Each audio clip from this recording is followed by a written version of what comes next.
الحمد لله نحمده ونستعينه ونستغفره ونعوذ بالله من شرور أنفسنا ومن سيئات أعمالنا من يهد الله فلا مضل له ومن يضلل فلا هادي له ونشهد أن لا إله إلا الله وحده لا شريك له ونشهد أن سيدنا وحبيبنا ومولانا محمدا عبده ورسوله الذي أرسله بالحق بشيرا ونذيرا وداعيا إلى الله بإذنه وسراجا منيرا فقد قال الله تعالى في كلامه المجيد وفرقانه الحميد أعوذ بالله من الشيطان الرجيم بسم الله الرحمن الرحيم إن الله وملائكته يصلون على النبي يا أيها الذين آمنوا صلوا عليه وسلموا تسليما اللهم صل على مولانا محمد وعلى آل سيدنا مولانا محمد اللهم صل على سيدنا مولانا محمد وعلى آل سيدنا مولانا محمد بلغ العلا بكماله كشف الدجى بجماله حسنت جميع خصاله صلوا عليه هنا يفول تو بل ইসলামী সমাজ কল্যাণ পরিষদের সম্মানিত সভাপতি তাফসীরুল কোরআন মাহফিলের সম্মানিত সভাপতি হযরতুল আল্লাম শেখুল হাদিস মাওলানা শামসুদ্দিন সাহেব মদজুল্লুল আলী আজকের মাহফিলের রৌনক বখশ মেহমান প্রধান অতিথি উপমহাদেশের ওলিউল্লাহদের মধ্যে যারা এই উপমহাদেশে দিন প্রচার করেন শিরক এবং বিদআত মুক্ত হয়ে সেই ফুরফুরার বর্তমান গদ্দেনশীন পীর সাহেব হযরত মাওলানা আবুল আনসার মোহাম্মদ আব্দুল কাহার সিদ্দিকী আল কুরাইশি আতালাল্লাহু উমরাহু ওয়া বারাকাল্লাহু ফি হায়াতি মঞ্চে আরো উপস্থিত আছেন আন্তর্জাতিক খ্যাতিসম্পন্ন মুফাসসির কোরআন দেশ বরেণ্য আলেম দ্বীন হযরত মাওলানা ইমদাদুল হক সাহেব হাজারাত উলামায়ে কেরাম উপস্থিত চট্টগ্রাম এবং বাংলাদেশের বিভিন্ন জেলা থেকে আগত পার্শ্ববর্তী দেশ ভারত বার্মা থেকে আগত সম্মানিত ভাইয়েরা পর্দার আড়ালের মা এবং বোনেরা সুপ্রিয় সাংবাদিক বৃন্দ আসসালামু আলাইকুম ওয়া রাহমাতুল্লাহি তাআলা ওয়া বারাকাতুহু আমরা আল্লাহ সুবহানাহু ওয়া তাআলার দরবারে লাখো কোটি শুকর আদায় করি যে মহান আল্লাহ তাবারক ওয়া তাআলা আমাদেরকে আজ চট্টগ্রাম ইসলামী সমাজ কল্যাণ পরিষদ কর্তৃক আয়োজিত তাদের 25তম বার্ষিক তাফসীরুল কোরআন মাহফিলের আজকের এই চতুর্থ দিবসে আমাদেরকে উপস্থিত হওয়ার তৌফিক এনায়েত করেছেন, সেই মনিবের দরবারে শুকরগুজার হচ্ছি। আমরা সকলে পড়ছি আলহামদুলিল্লাহ। মহব্বতের সাথে সবাই পড়ি আলহামদুলিল্লাহ। রব্বানা লাকাল হামদ হামদান কাসীরান তাইয়্যিবান মুবারাকান ফীহি ইয়া রাব্বি লাকাল হামদু কামা ইয়ানবাগি লিজালালি ওয়াজহিকা ওয়া আযীমি সুলতানিকা। আমরা আমাদের রব্বুল আলামিনের দরবারে শুকরিয়া আদায় করে নিলাম, তিনি দয়া করে আমাদেরকে মাহফিলে আসতে দিয়েছেন। আবারও বলি আলহামদুলিল্লাহ। এখানে ওলামা হাজারাত তারা ওয়াজ করেছেন, গত 3 দিন করেছেন, আজও করেছেন, এবং আমাদের পীর সাহেব হুজুর অল্প কথার মধ্যে ঈমান আফরোজ কথা তিনি বলেছেন। শিরক এবং বিদআত থেকে মুক্ত হওয়ার জন্যে তিনি আমাদেরকে নসিহা করেছেন। আল্লাহ তাআলা এই নসিহাগুলি আমাদেরকে আমল করার তৌফিক এনায়েত করুন এবং তাকে আল্লাহ পাক হায়াতে তাইয়্যিবা সেহাতে কুল্লিয়া বানান। এবং আজকের এই বিশাল তাফসীরুল কোরআন মাহফিল থেকে দিল থেকে দোয়া করি, আমাদের দেশে যত পীর সাহেবান আছেন আল্লাহ তাআলা তাদের সকলকেই শিরক এবং বিদআত মুক্ত হয়ে সহিহ তাওহীদ এবং সুন্নাহ প্রতিষ্ঠার জন্য জান মাল কোরবানি করার তৌফিক দান করুন। প্রিয় ভাই সব, আমরা গত 3 দিন আলোচনা করেছি কোরআনের। এর আগে তো কথা বলেছি গত 24 বছর এই মঞ্চে। এর আগে তো কথা বলেছি অন্তত 40 বছর পার হয়ে গিয়েছে। ওলামায়ে কেরামরা বলেছেন আমি সকলের মধ্যে ছোট্ট নগণ্য। লোকেরা আমাকে মুফাসসিরে কোরআন বলে, কিন্তু আমি নিজেকে কোনো মুফাসসিরে কোরআন মনে করি না। আমি মনে করি কোরআন শরীফের তাফসীরের নগণ্য খাদিম, তাফসীরের ছাত্র, কোরআনের ছাত্র। বুঝতে চেষ্টা করি, বুঝাবার চেষ্টা করি। হতে পারে তার মধ্যে কোনো ভুল যদি হয়ে যায়, আমি মানুষ, সেজন্য বিনীতভাবে আল্লাহর কাছে ক্ষমা চাই। এবং ভুল কথা যদি কিছু বলে থাকি, আল্লাহ যেন শ্রোতাদের দিল থেকে, জেহেন থেকে, স্মৃতি থেকে তা যেন মিটায় দেন।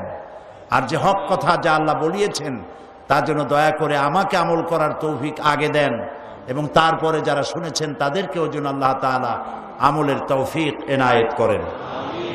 কিন্তু বলার কোনো শেষ নাই। কোরআন এক বিশাল অতলান্তিক মহাসমুদ্র। আটলান্টিক অথবা প্রশান্ত মহাসাগরের তলদেশ স্পর্শ করা তো মানুষের জন্য অবশ্যই সাধ্যের মধ্যে, কিন্তু কোরআনের তলদেশ স্পর্শ করা মানুষের জন্য দুঃসাধ্য। কিয়ামত পর্যন্ত এটা চলতে থাকবে, এর কোনো শেষ নাই। এবং এই কোরআন সূরা রহমান থেকে আমরা আলোচনা করেছিলাম, নিশ্চয়ই মনে আছে আপনাদের? কি বলেন, মনে আছে না? সূরা আর রহমান থেকে আমরা আলোচনা করেছিলাম।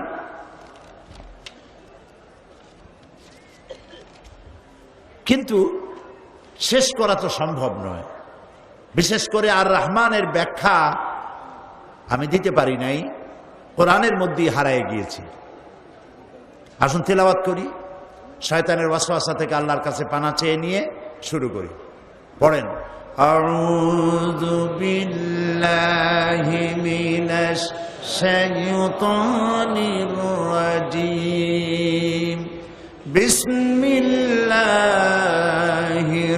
রাহমানির রাহিম।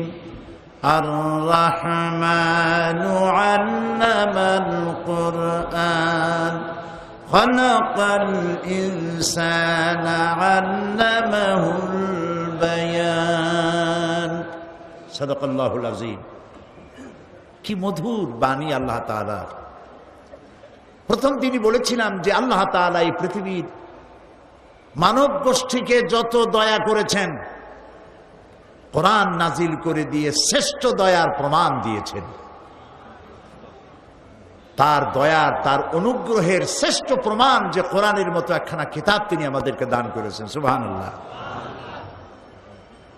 যেখানে আল্লাহ তাআলা বলেছেন ওয়া রাহমাতি ওয়াসিআত কুল্লা শাই,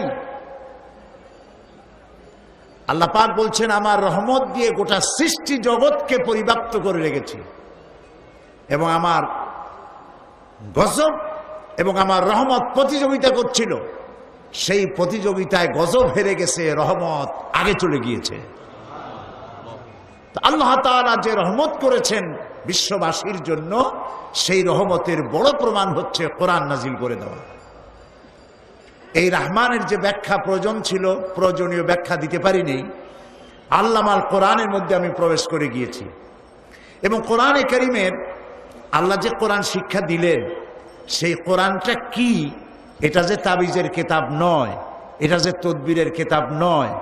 এর মধ্যে রয়েছে ফৌজদারি দণ্ডবিধি, রয়েছে বিচার ব্যবস্থা, রয়েছে স্ত্রীর হক আদায়ের ব্যাপার, মায়ের হক আদায়ের ব্যাপার, রয়েছে রাষ্ট্রের প্রজাপুঞ্জের হক আদায় করার ব্যাপার, পররাষ্ট্রনীতি, স্বরাষ্ট্রনীতি, যুদ্ধনীতি, বন্দিনীতি, শিক্ষানীতি, রয়েছে অর্থনীতি। কি নাই? তিবিয়ানান লিকুল্লি শাই। আল্লাহ তাআলা সবগুলিকে খুলে খুলে কোরআনে কারীমের মধ্যে বয়ান করে দিয়েছেন। সেগুলি গত 3 দিন আমি আপনাদের সামনে বলেছি। মানে কোরআনের ব্যাপারে কোরআন কি বলে, সেই কথাগুলি আপনাদের সামনে তুলে ধরেছি কোরআনের আয়াত দিয়ে। একটি আয়াতকে বুঝাতে গিয়ে অনেক আয়াত এর সাথে এসেছে, এবং প্রত্যেকটি কথা যুক্তিভিত্তিক, দলিল ভিত্তিক বলতে আমরা চেষ্টা করেছি। আল্লাহর কাছে সাহায্য কামনা করি। ওয়ামা তৌফিকি ইল্লা বিল্লাহ। তিনি তৌফিক দিলেই বলতে পারবো, তা না হলে আমার মধ্যে এমন কোনো ইলম নাই যা দিয়ে আমি আপনাদেরকে বুঝাতে পারি। সুবহানাকা লা ইলমা লানা ইল্লা মা আল্লামতানা আলাইহি তাওয়াক্কালতু ওয়া ইলাইহি উনীব। আল্লাহর কাছে সাহায্য কামনা করি, কারণ আমরা যে কোরআন ঘরে রাখি, আমরা জানি না এই জিনিসটা কি। যদি এরকম এক টুকরা হীরকখণ্ড, ডায়মন্ড, কেউ চেনে না এটা যে ডায়মন্ড, কেউ চেনে না, এমন লোকের কাছে যদি এটা পায়, এর কোনো দাম তার কাছে নাই, এর কোনো মূল্য হবে না। কিন্তু যে চেনে, সে তো এটার জন্য তার বাড়ি ঘর জমি জমা সব বিক্রি করবে, জানটা দিয়ে ওইটাকে নিতে চেষ্টা করবে। যেহেতু এইটাকে কিনতে গেলে, এই ওজনের একটা ডায়মন্ড কিনতে গেলে কয়েক বিলিয়ন ডলারের প্রয়োজন হবে, এই ওজনের একটা ডায়মন্ড কিনতে গেলে। আমাদের ঘরের মধ্যে আল্লাহ রাব্বুল আলামিন ডায়মন্ডের চাইতে, রূপার চাইতে, স্বর্ণের চাইতে, হীরকখণ্ডের চাইতে, আকাশ এবং জমিনের চাইতে সব থেকে মূল্যবান একখানা কিতাব দিয়েছিলেন, যার নাম কোরআন শরীফ। কপাল পোড়া আমরা এই কোরআনকে চিনলাম না, বুঝলাম না, খালি চুমাই খাইলাম, মাথায় লাগালাম, বুঝলাম না কি এর উপরে চুমা খাইলাম, এটা কি।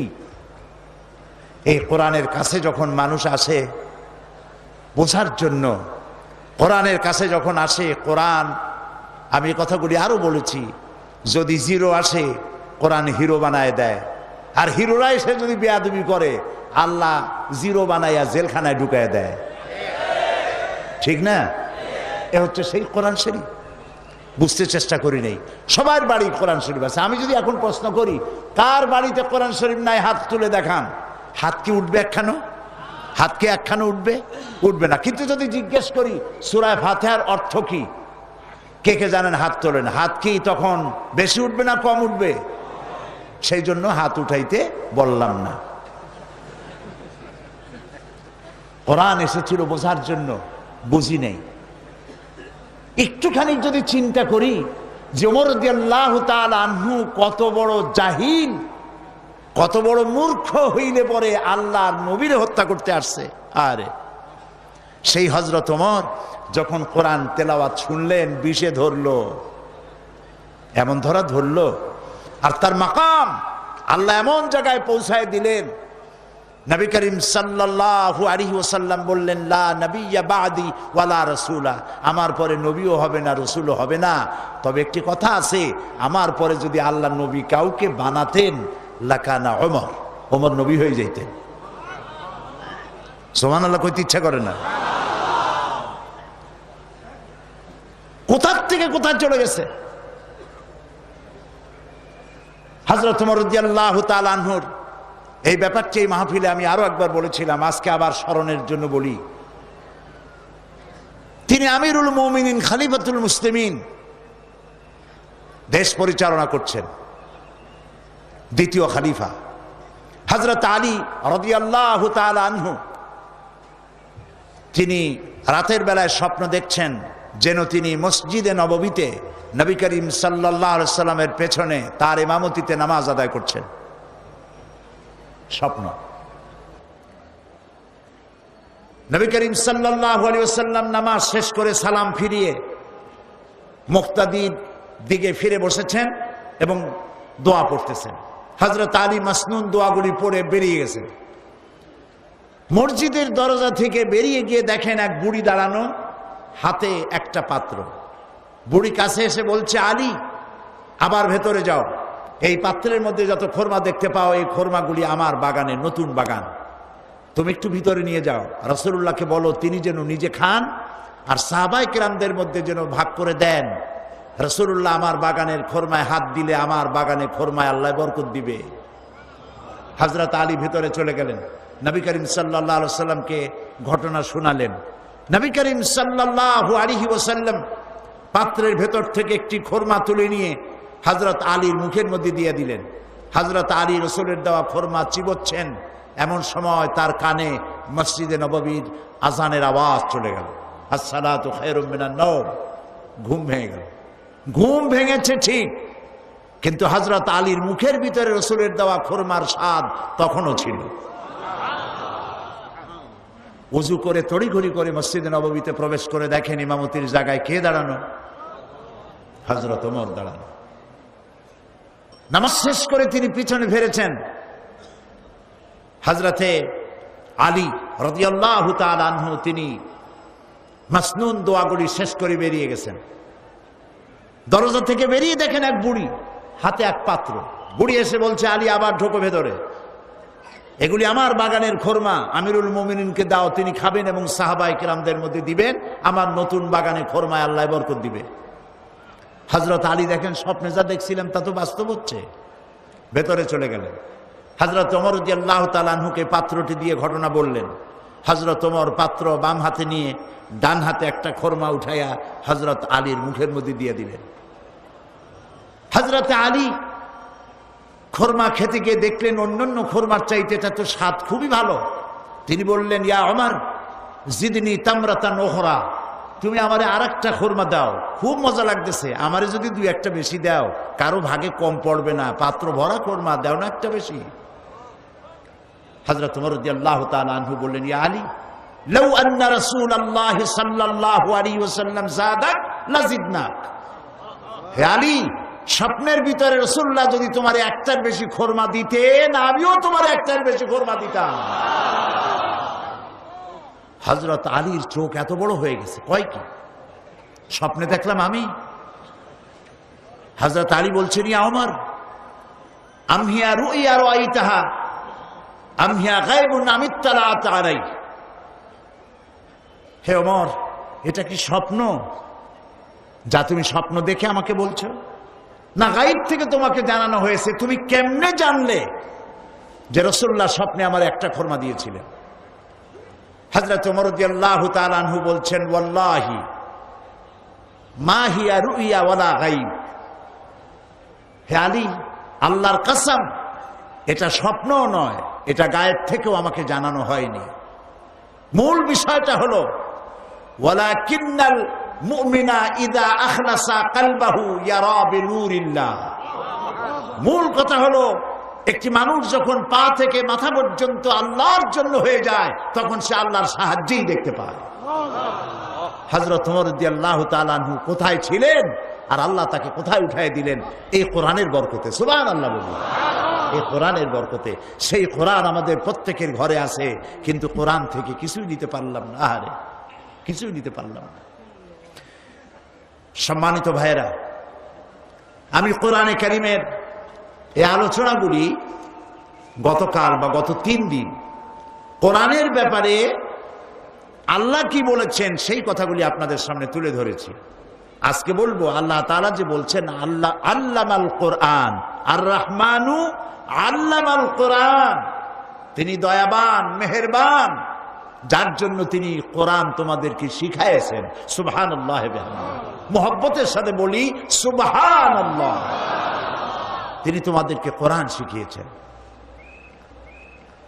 মহাগ্রন্থ আল কোরআন বিশেষ কোনো জাতি বা গোষ্ঠীর জন্য পৃথিবীতে প্রেরিত হয়নি। কোরআন এসেছে বিশ্বজোড়া মানব মণ্ডলীর জন্য। এর জন্য কোনো যুগ মাহদুদ, যুগের জন্য মাহদুদ নয়, কোনো শতাব্দীর জন্য মাহদুদ নয়, কোনো গোষ্ঠী বর্ণ এদের জন্য মাহদুদ নয়। হুদাল লিন্নাস হাদা বায়ানিন লিন্নাস, এটা এসেছে গোটা পৃথিবীর মানব গোষ্ঠীর জন্য। এই হিসাবে কোরআন সকল যুগেই সকল যুগের মানুষের জন্য আল্লাহ তাআলা সজীবতায় পরিপূর্ণ করে রেখেছেন। নবী করিম সাল্লাল্লাহু আলাইহি ওয়াসাল্লাম বলেছেন লা তুহসা আজাইবুহু ওয়ালা তুবলা গারাইবুহু ফিহি মাসাবিহুল হুদা ওয়া মানারিল হিকমা। আল্লাহর নবী বলেন লা তুহসা আজাইবুহু, এই কোরআনে কারীমের আশ্চর্যকারিতার বিস্ময়কারিতার কোনো শেষ হবে না। কিয়ামত পর্যন্ত কোরআন মানুষের কাছে বিস্ময় হয়ে থাকবে, মহাবিশ্বের মহাবিস্ময় হয়ে থাকবে। ওয়ালা তুবলা গারাইবুহু, আর কোরআন কোনোদিন পুরাতন হবে না, জীর্ণ হবে না। কোনোদিন মানুষের একথা মন বলবে না আর শুনতে ইচ্ছে করে না। হয়েছে কখন আপনাদের? যত তেলাওয়াত হয় কোনোদিন মন বলে যে না আর পারি না, আর সহ্য হয় না, শুনতে পারি না। এই যে সূরা ফাতিহা দিয়ে নামাজ পড়ি, ফরজ ওয়াজিব সুন্নত নফল, যারা 5 ওয়াক্ত নামাজের সাথে নামাজগুলিও যারা পড়েন তাদের কমসে কম 24 ঘন্টায় 40 বার সূরা ফাতিহা পড়তে হয়, 24 ঘন্টায়। কিন্তু মন কোনোদিন বিরক্ত হয়েছে? বলেন বিরক্ত হয়েছে? হয়নি। কারণ এটা কার কালাম? আমার আল্লাহর বাণী। সুবহানাল্লাহ বলেন, এটা আমার আল্লাহর বাণী। কোনোদিন পুরাতন হবে না, জীর্ণ হবে না, শুনতে ইচ্ছে করে না, এ ধরনের মনোভাব সৃষ্টি হবে না। সুবহানাল্লাহ।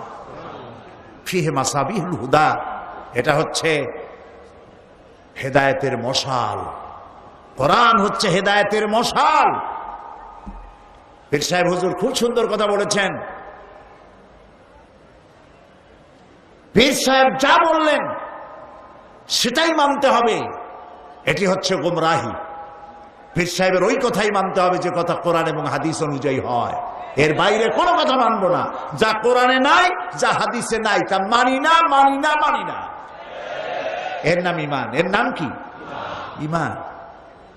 সুতরাং হেদায়েতের সুউচ্চ মশাল এটি। এই জন্য আমার মুরব্বী কি বললো, আমার পীর কি বললো, এটা আমি গ্রহণ করব না ততক্ষণ যতক্ষণ আমি না পাই যে কোরআন হাদিসের সাথে এই কথার মিল আছে কিনা। বুঝে আসছে কিনা ভাই? ওয়া মানারিল হিকমা, আর এটা হচ্ছে বিজ্ঞানের সুউচ্চ মশাল। কোরআন বিজ্ঞানের সুউচ্চ মিনার।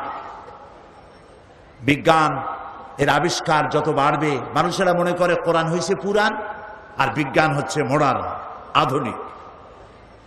আমার দৃষ্টিতে, আমি আমার যদ্দূর অবজারভেশন, আমার যদ্দূর রিডিং, পৃথিবী ঘুরে বিজ্ঞান পড়ে বিজ্ঞান জেনে আমার যদ্দূর ধারণা হয়েছে সেটা হলো এই, বিজ্ঞান যত নতুন নতুন আবিষ্কার করবে, বিজ্ঞান যত নবনব আবিষ্কার দিয়ে পৃথিবীকে চমৎকৃত করবে, ততই বিজ্ঞানীরা কোরআনের সামনে এতিমের মতো, কাঙ্গালের মতো, ভিক্ষুকের মতো 2 হাত পেতে দাঁড়িয়ে থাকবে ইলা ইয়াউমিল কিয়ামা, কিয়ামত পর্যন্ত। কারণ বিজ্ঞানীদের কথার কোনো কথার সাথে কোনো কথার মিল নাই, উল্টাপাল্টা হয়ে যায়, কিন্তু কোরআনের সব কথার মিল আছে। সুবহানাল্লাহ। এই জন্য আল্লাহর নবী বলেছেন এই কোরআন শুধু মানুষ নয়, আমি যখন জিন সম্প্রদায়ের সামনে যখন আমি কোরআন তেলাওয়াত করেছি, তখন জিন সম্প্রদায় একথা না বলে পারে নাই, ইন্না সামি'না কুরআনান আজাবা, আমরা একটা আশ্চর্য ধরনের কোরআন শুনেছি। কারা বলছে বলুন তো? জিন সম্প্রদায় বলছে আমরা আশ্চর্য ধরনের কোরআন শুনেছি। ওই সব জিন যাদের বয়স 1000 বছর, 1500, 2000, 2500 বছর বয়স, যারা তাওরাত শুনেছে, জাবুর শুনেছে, ইনজিল শুনেছে, তারা বলছে ইন্না সামি'না কুরআনান আজাবা, আশ্চর্য কোরআন শুনেছি। ইহদি ইলা রুশদি ফাআমান্না বিহ, এ কোরআন যখন শুনলাম, কোরআন এমন কিতাব যে কোরআন যে শুনে কোরআন তাকে হেদায়েতের রাস্তা দেখায় দেয়। আমরা কোরআন শুনলাম আর ঈমান আনলাম। আল্লাহর নবী বলেন, জিন সম্প্রদায়ের সামনে আমি যখন কোরআনে কারীমকে তেলাওয়াত করেছি, কোরআনের তেলাওয়াত তারা আমার মুখে শুনে মোটেও দেরি করে নাই, তারা পড়েছে লা ইলাহা ইল্লাল্লাহু মুহাম্মাদুর রাসূলুল্লাহ।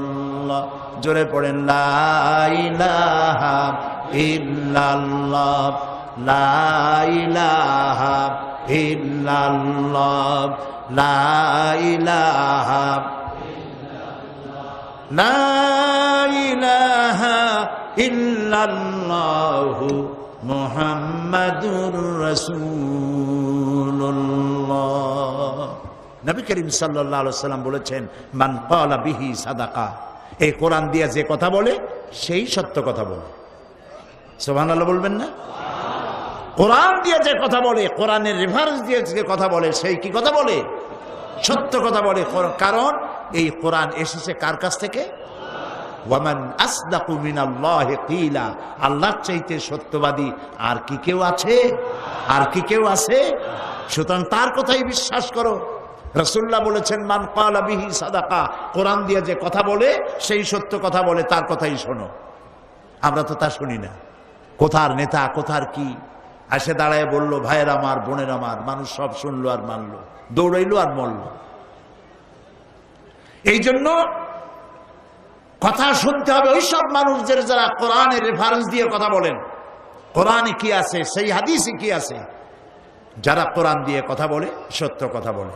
ওয়ামান আমিলা বিহি উজরা, আর যারা এই কোরআন পড়বে, আমল করবে, তাদেরকে পুরস্কৃত করা হবে ফিদ দুনিয়া ওয়াল আখিরা, দুনিয়াও পুরস্কার পাবে, আখিরাতেও পুরস্কার পাবে। দুনিয়ার পুরস্কারটা কি? দুনিয়ার পুরস্কার সম্পর্কে আল্লাহ রাব্বুল আলামিন বলেন, ফামান তাবিআ হুদায়া ফালা খাউফুন আলাইহিম ওয়ালা হুম ইয়াহজানুন, যারা এই হেদায়েতকে অনুসরণ করবে, এই কোরআন যারা মেনে চলবে, এই কোরআনের আইন যারা মানবে, ফালা খাউফুন আলাইহিম ওয়ালা হুম ইয়াহজানুন, তাদের জন্য কোনো ভয় নাই, তাদের জন্য কোনো চিন্তাও নাই। কিসের ভয় নাই? কিসের চিন্তা নাই? কোরআনের আইন যারা মানবে, কোরআনের শাসন যারা মানবে। কোরআনের শাসন ব্যবস্থা সম্পর্কে গতকাল আমি কিছু এখানে আলোচনা করেছি, মনে আছে না ভাই? এই কোরআন আজকে আইনের মাকামে নাই, কোরআন আছে তেলাওয়াতের মাকামে। কোরআন শুধু তেলাওয়াতের জন্য আসে নাই, ইমপ্লিমেন্টের জন্য আসছে। কোরআন প্রয়োগ হবে, কোরআনের আইন দিয়ে দেশ চলবে। যদি কোরআনের আইন দিয়ে দেশ চলে, ফালা খাউফুন আলাইহিম, তোমাদের জন্য কোনো ভয় থাকবে না। কি এর ভয়? মানুষের ভয় হলো চুরির ভয়, ডাকাতির ভয়, জেনার ভয়, হত্যার ভয়, চাঁদাবাজির ভয়, সন্ত্রাসের ভয়, ধর্ষণের ভয়। এই যে ভয়গুলি জাতি, ধর্ম, দলমত নির্বিশেষে আসে, কোরআনের আইন যদি মানো, ফালা খাউফুন আলাইহিম, কোনো ভয় নাই। সুবহানাল্লাহ।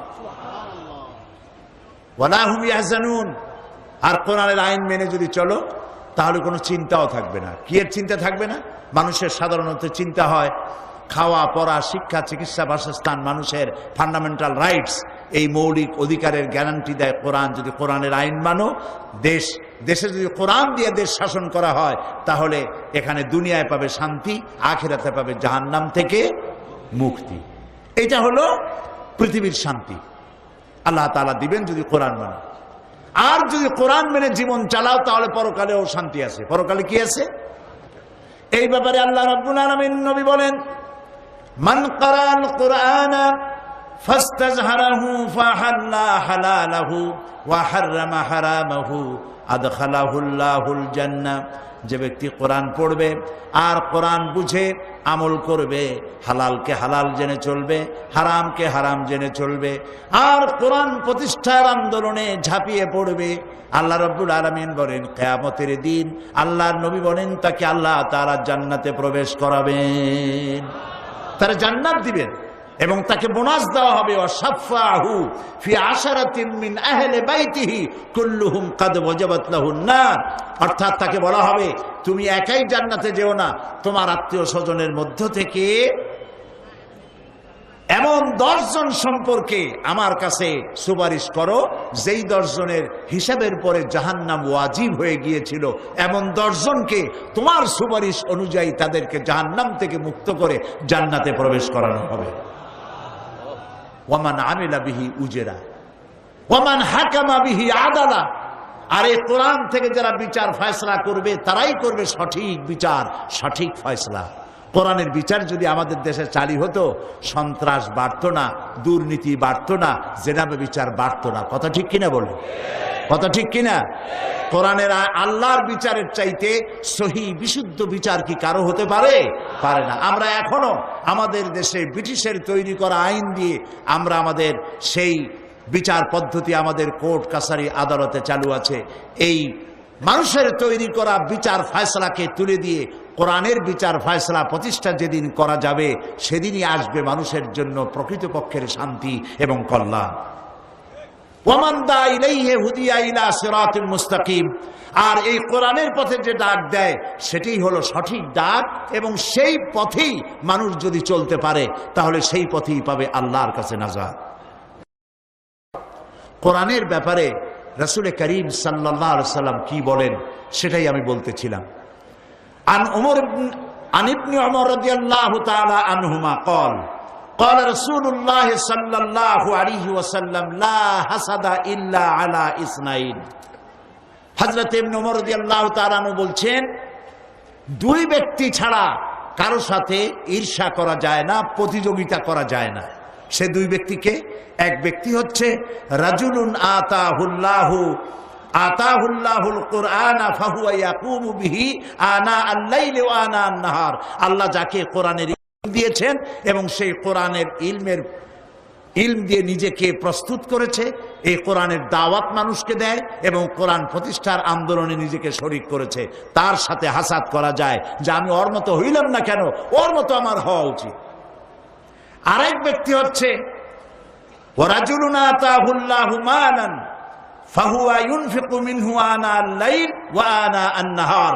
আর যে ব্যক্তিকে আল্লাহ পাক ধন সম্পদ দান করেছেন, এই ধন সম্পদ দিয়ে সে আল্লাহর দ্বীনকে প্রচার করার জন্য আল্লাহর রাস্তায় খরচ করতেছে, তার মতো হওয়ার জন্য প্রতিযোগিতা করা যায়, তার মতো হওয়ার জন্য প্রচেষ্টা করা যায়, হাসাদ করা যায় তার সাথেও। নবী করিম সাল্লাল্লাহু আলাইহি ওয়াসাল্লাম আরো বলছেন, عن عمر بن الخطاب رضي الله تعالى عنه قال قال رسول الله صلى الله عليه وسلم إن الله يرفع بهذا الكتاب أقواما ويضع به آخرين। আল্লাহ তাআলা এই কোরআনের কারণেই, এই কোরআন দিয়েই কোন জাতিকে আল্লাহ তাআলা উন্নত করেন, আবার এই কোরআনের কারণেই কাউকে অধপতিত করেন। এই পৃথিবীতে যারা মুসলমানেরা যখন পৃথিবীতে সুনাম অর্জন করেছিল, পৃথিবীতে যখন তারা মাথা উঁচু করে দাঁড়িয়েছিল, সেটা কোরআনের বরকতেই। আর যখন কোরআন থেকে তারা দূরে সরেছে তখনই তাদের উপরে এসেছে আল্লাহর গজব। এটা ঠিক কিনা বলুন? সুতরাং আমাদের বিজয় নির্ভর করে কোরআন ভিত্তিক জীবন যাপনের উপরে। ইতিহাস সাক্ষী, মুসলমানেরা যতদিন কোরআনের সাথে ছিল আল্লাহ তাদেরকে বিজয় দিয়েছেন, আর কোরআন থেকে দূরে এসেছে তখন থেকে তাদের উপরে আল্লাহর রহমত তাদের উপর থেকে চলে গিয়েছে। আমি গত আগস্ট মাসের প্রথম সপ্তাহে আমার স্পেন সফর ছিল। আমি স্পেনের বহুত ওয়াজ করেছি, কিন্তু স্পেন আমি চোখে দেখি নাই। মুসলমানদের বিজয় যদি কোরআনের উপরে মুসলমানেরা থাকে তাহলে আল্লাহ তাআলা তাদেরকে কিভাবে সাহায্য করেন, আর কোরআন থেকে ইসলাম থেকে সরে গেলে পরে কি বিপদ হয় আমি আমার চোখে দেখে এসেছি। আমি সেই আমার চোখে দেখা স্পেনের ঘটনা আমি আপনাদের সামনে এই সুযোগে বলে নিতে চাই।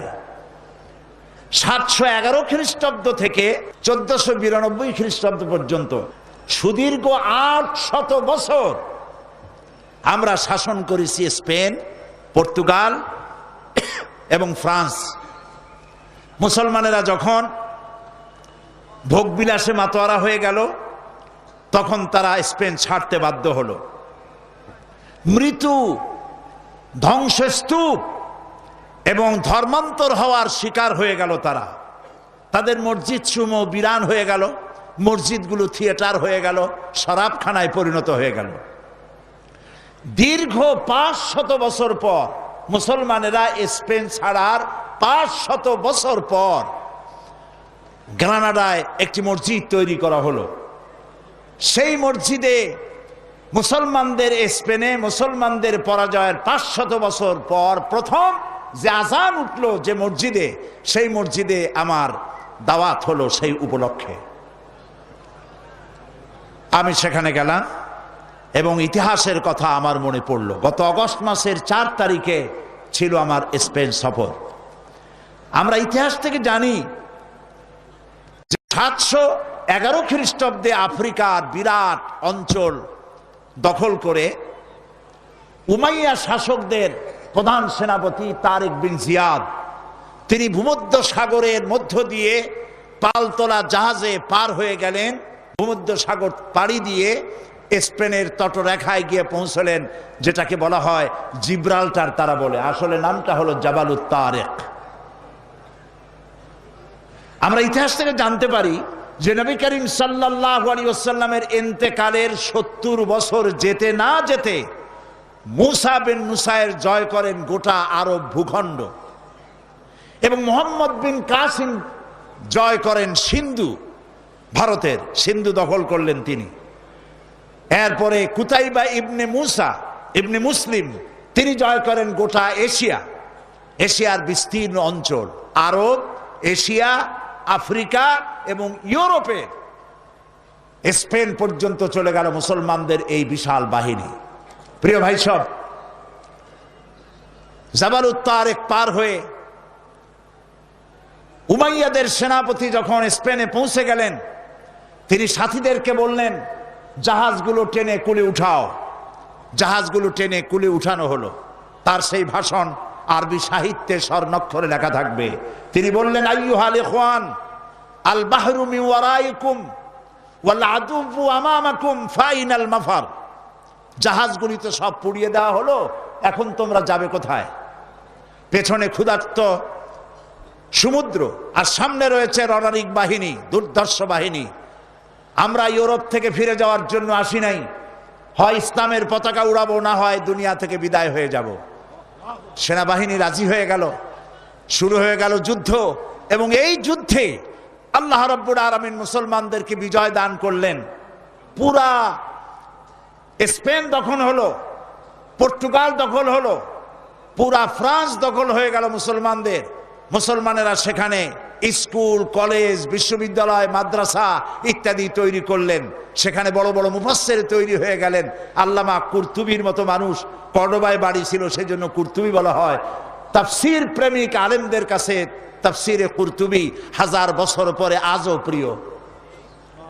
মনীষার অঙ্গরে চলে এলেন ইবনে রুশদ, চলে এলেন আল্লামা কুরতুবি, আল্লামা আন্দুলুসি চলে এলেন এবং তারা জ্ঞান বিজ্ঞানের যে বিশাল গবেষণাগার তৈরি করলেন। পার্শ্ববর্তী দেশ থেকে Yugoslavia, Romania, Poland, Britain, Hungary, Switzerland, Netherland, England, Denmark, এসব দেশ থেকে হাজার হাজার মানুষ পাড়ি দিল মুসলমানদের কাছ থেকে জ্ঞান অর্জন করার জন্য। সুবহানাল্লাহ। প্রিয় ভাই সব, আজ আমরা সন্ত্রাসী হয়ে গেছি। মুসলমানদের সন্ত্রাসী বলা হয়। এই ঘড়িটা আমার হাতে দেখতে পাচ্ছেন, এটা মুসলমানদের আবিষ্কার করা। কামানটা মুসলমানদের আবিষ্কার করা, বন্দুকটা মুসলমানদের আবিষ্কার করা, কম্পাস মুসলমানদের আবিষ্কার করা, জিওমেট্রি, অ্যালজাবরা, ম্যাথামেটিক্স মুসলমানদের আবিষ্কার করা। মুসলমানেরা কি না আবিষ্কার করেছে, দুনিয়াকে উপহার দিয়েছে। যখন কর্ডোবা এবং গ্রানাডায় মুসলমানেরা জ্ঞান বিজ্ঞানের শাখায় প্রশাখায় যখন তারা রিসার্চ করছে, তখন ইংল্যান্ডের মানুষেরা বাড়ি বানাইয়া থাকে কেমনে জানতো না, গাছের মধ্যে গর্ত বানাই থাকতো। গোসল করে শরীর ক্লিন করে কেমনে তাও তারা জানতো না। তখন আমরা কর্ডোবা এবং গ্রানাডায় বিজ্ঞানের বিভিন্ন শাখায় প্রশাখায় আমরা বিচারণ করেছি। আল্লামা ইকবাল এই স্পেনে এসে দুঃখ করে বলেছেন, আয়ে গুলিস্তানে উন্দুলুস वो दिन है याद तुझको, आए गुलिस्तान उंदुलुस वो दिन है याद तुझको, था तेरी डालियों में जब आशियां हमारा। হে স্পেন, তোমার অলিতে গলিতে আমার মুসলমানদের যে পদচারণা ছিল, আজ সে মুসলমানরা নিশ্চিহ্ন হয়েছে, মুসলমান নাই। সেইখানে যখন এই জ্ঞানের বিশাল গবেষণাগার তৈরি হলো, তারা পার্ক তৈরি করলো, সুয়ারেজ লাইন তৈরি করলো, ড্রেনেজ করলো, রাস্তা করলো, ফুটপাথ করলো, পৃথিবীর সব থেকে মডার্ন দেশে পরিণত করে দিল।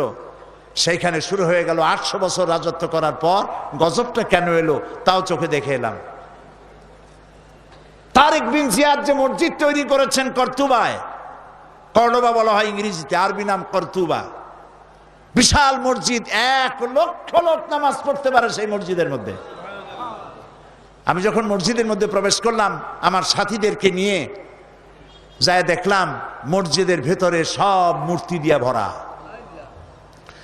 মসজিদের বিশাল মিনারের প্রত্যেকটি খোপে খোপে একটা করে মূর্তি দাঁড়ানো। আমার সাথের কিছু লোক নামাজ পড়তে চাইলো মসজিদের ভেতরে, পুলিশ একটি এসে তাকে চেপে ধরলো, বলল ভুলে যাও, এটা তোমাদের মসজিদ ছিল, এটা মসজিদ নয়, এটা গির্জা, এখানে সেজদা দিতে দেওয়া হবে না। বুক ফেটে কান্না আসতে লাগলো। এটা ছিল সেই কর্ডোবার মসজিদ। যখন মুসলমানেরা তাদের যখন পরাজয় এলো, পারস্পরিক সন্দেহ ঘনীভূত হতে লাগলো, একজন আরেকজনকে মানে না, নেতৃত্ব মানে না, ভোগ বিলাসে মাতোয়ারা হয়েছে, বিলাসী হয়েছে, আয়াস হয়েছে। আল্লাহর গজব এসে গেল, শুরু হলো যুদ্ধ। ইসাবেলা 1 এপ্রিল মাসের 1 তারিখে যুদ্ধের ঘোষণা দিলেন। যুদ্ধ শুরু হলো, সমানে মুসলমান মরতে লাগলো। তারা প্রস্তুত ছিল না, সমানে মার যেখানে পায় সেখানে। মুসলমানেরা মার খেতে খেতে হয়রান হয়ে গেল। রানী ইসাবেলার পক্ষ থেকে ঘোষণা করা হলো, কর্ডোবার মসজিদের মধ্যে যারা আশ্রয় নিবে তাদেরকে নিরাপত্তা দেওয়া হবে। নারী এবং শিশুরা তাদের জন্য ভূমধ্য সাগরে সেখানে জাহাজ রাখা হয়েছে, তাদেরকে মরক্কো পাঠিয়ে দেওয়া হবে, তারা যেন জাহাজে আরোহণ করে। জাহাজগুলি ছিল ফুটা, হাজার হাজার মুসলিম নারী আর শিশু গিয়ে জাহাজে উঠলো, জাহাজগুলি ডুবে হাজার হাজার মুসলমান শিশু আর নারী পানিতে তাদের সলিল সমাধি হয়ে গেল। 40,000 লোক পুরুষ ঢুকলো গিয়া কর্ডোবার মসজিদের মধ্যে। চতুর্দিক থেকে দরজা বন্ধ করে দেওয়া হলো, ভেতরে কেরোসিন ঢেলে দিয়ে আগুন জ্বালায় দেওয়া হলো। 40,000 মুসলমান মসজিদের ভিতরে পুড়াইয়া ভস্ম করে দেওয়া হলো। শুধু কাঁদছি মসজিদের মধ্যে ঢুকে এই দৃশ্য দেখে। বাইরে এসে দেখলাম নদী, মসজিদের পাশে একটি নদী, ছোট্ট নদী, কর্ণফুলীর মতোই হবে বা তার থেকে ছোট হবে। এই নদীর ভেতরে মুসলমান কেটে কেটে ফেলানো হতে লাগলো, মুসলমানদের রক্তে দরিয়া লাল হয়ে গেল। পাশে ছিল লাইব্রেরি, মুসলমানেরা গবেষণা করত যে কিতাব, সেই সব কিতাব, হাদিস, দর্শন, বিজ্ঞান সব বই ফেলে দেওয়া হলো। সেই সমস্ত কিতাব ফেলে দেওয়ার কারণে নদীর স্রোত বন্ধ হয়ে গেল।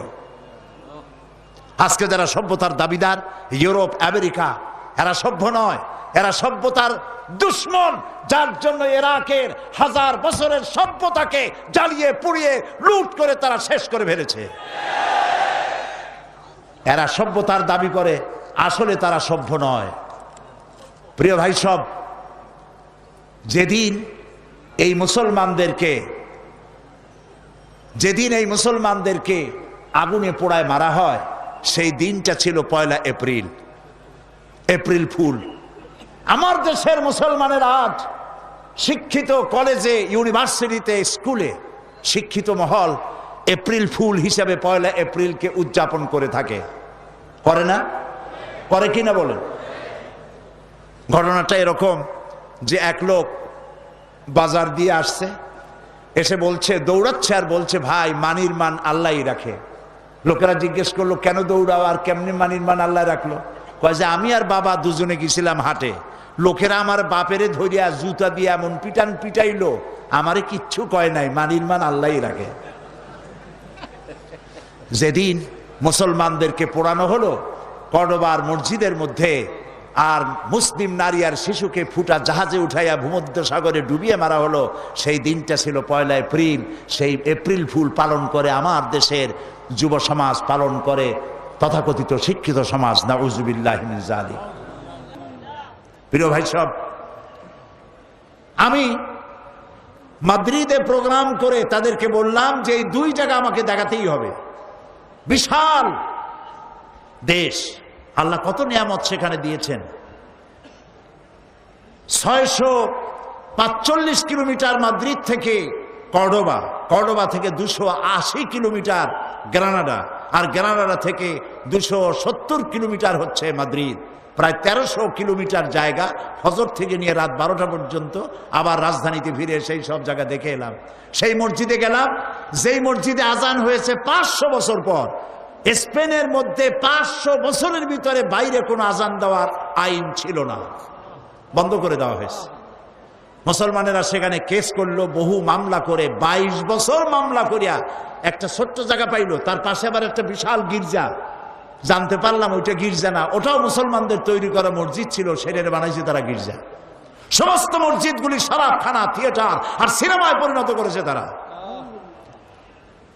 22 বছর মামলা করে একটি ছোট্ট মসজিদ বানালো। সৌদি আরবিয়া এবং ইউনাইটেড আরব আমিরাটস এদেরকে টাকা দিল। 450 কোটি ডলার দিয়ে, 4 কোটি 50 লক্ষ ডলার দিয়ে এই মসজিদটা নির্মাণ হলো। মসজিদে নামাজ পড়তে লোক আসলো মাত্র 1.5 কাতার কি 2 কাতার। শুনলাম আজ আর স্পেনে মুসলমান নাই। প্রায় 5 কোটির মতো লোক বাস করে স্পেনে। সেখানে মুসলমানদের সংখ্যা 25,000-এর মতো, সব বহিরাগত, স্থানীয় মুসলমান কেউ নাই। আর 1 এপ্রিল যখন আসে তখন স্প্যানিশরা লম্বা লম্বা জামা গায়ে দিয়া, মুখে নকল দাড়ি রেখা, মাথায় টুপি আর রুমাল পরিয়া তারা সারা রাত মদ খায় আর নাচে। আজকের এই দিনে আমরা মুসলমানদেরকে তাড়াই দিতে পেরেছিলাম। প্রিয় ভাই সব, আজকে সেই মুসলমানদের যে বিরাট পতন হলো, সেই পতনের কারণ ছিল কোরআন শরীফের দাওয়াত দেওয়া থেকে, তাওহীদের দাওয়াত থেকে তারা নিজেদেরকে দূরে সরিয়ে ফেলেছিল। তারা তাওহীদের দাওয়াত দেয়নি। তারা মানুষকে কোরআনের দিকে আকৃষ্ট করেন এই ক্ষমতার উপরে টিকে থাকার জন্য বিলাসী জীবন যাপন করেছে। আবু আবদেল ছিল তাদের শেষ রাষ্ট্রপ্রধান। যখন যুদ্ধ শুরু হলো সে দৌড়াচ্ছিল, তার মায়ের কাছে গিয়ে কাঁদতেছিল। মা বলল, তোমার বাবারা, তোমার বাপ দাদারা এই দেশ দখল করেছিল বুকের রক্ত দিয়া, আর তুমি বুকের রক্ত দিয়ে এ দেশকে রক্ষা করতে পারলে না। এই নাও আমার হাতের চুড়ি, হাতের চুড়ি পরিয়া আফ্রিকার জঙ্গলে গিয়ে পালায় যাও। আমার জন্য খুব ভালো হতো যদি তোমার মুখ আমি না দেখতে পারতাম আমার মরার আগে। প্রিয় ভাই সব, এই ছিল মুসলমানদের করুণ ইতিহাস। কিন্তু মুসলমানদের মূল ইতিহাস ছিল যে কোরআন যখন এসেছিল, আল্লাহ তাআলা বলেছেন, قد جاءكم من الله نور وكتاب مبين। আমি আল্লাহর পক্ষ থেকে তোমাদের জন্য এসেছে আলো। আমি তোমাদেরকে একটা আলো দিয়েছি। ওয়া কিতাবুম মুবিন, আর সুস্পষ্ট একখানা কিতাব আমি তোমাদেরকে দিয়েছি। এখন যে আলো দিলাম সে আলোর নাম হলো মুহাম্মদুর রাসূলুল্লাহ সাল্লাল্লাহু আলাইহি ওয়াসাল্লাম। আর কিতাব হচ্ছে এই কোরআন শরীফ। এই 2টা জিনিস দিলাম।